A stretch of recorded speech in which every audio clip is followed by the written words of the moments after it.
संक्रमण के मामलों में कमी के बावजूद सरकार ने प्रदेश में लागू कोविड कर्फ्यू की अवधि 1 हफ्ते यानी 22 जून तक बढ़ा दी है।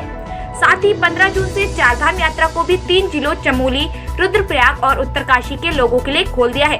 इसके लिए RT-PCR की नेगेटिव रिपोर्ट अनिवार्य की गई। वहीं अन्य राज्यों से उत्तराखंड आने वालों के लिए RT-PCR की नेगेटिव रिपोर्ट अभी अनिवार्य है। कोविड कर्फ्यू में वर्तमान व्यवस्था में कुछ और रियायत भी दी। हफ्ते में 3 दिन बाजार खुलेंगे, मिठाई की दुकानें 5 दिन खुलेंगी। शहरों में विक्रम ऑटो के संचालन की अनुमति दी गई। साथ ही राजस्व न्यायालय खोलने का भी निर्णय लिया गया है।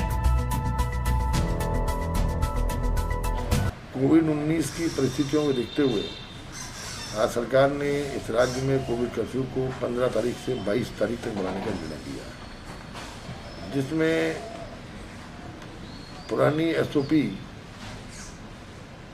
तकरीबन वही रहेंगी। कुछ परिवर्तन, महत्वपूर्ण परिवर्तन किए गए हैं।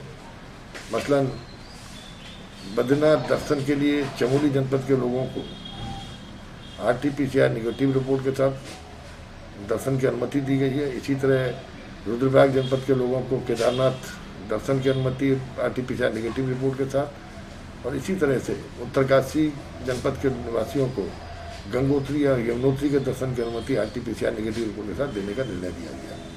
साथ ही साथ जो हमारे राजस्व कोर्ट हैं, राजस्व बाद बहुत समय से सारे कोर्ट बंद होने के कारण रुके पड़े थे, तो सरकार ने निर्णय लिया कि 20 तक की सीमित संख्या तक, जिसमें पुराने और नए केसेस मिला के 20 को सभी राजस्व को न्यायालयों को खोलने का निर्णय भी लिया गया।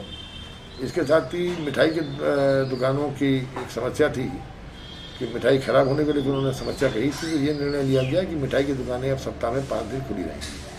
साथ ही साथ शादियों में और अंत्येष्टि में दोनों में संख्या को बढ़ाकर 50 तक करने का निर्णय लिया गया है, लेकिन शादियों में RT-PCR नेगेटिव की रिपोर्ट को अभी अनिवार्य रखा गया है।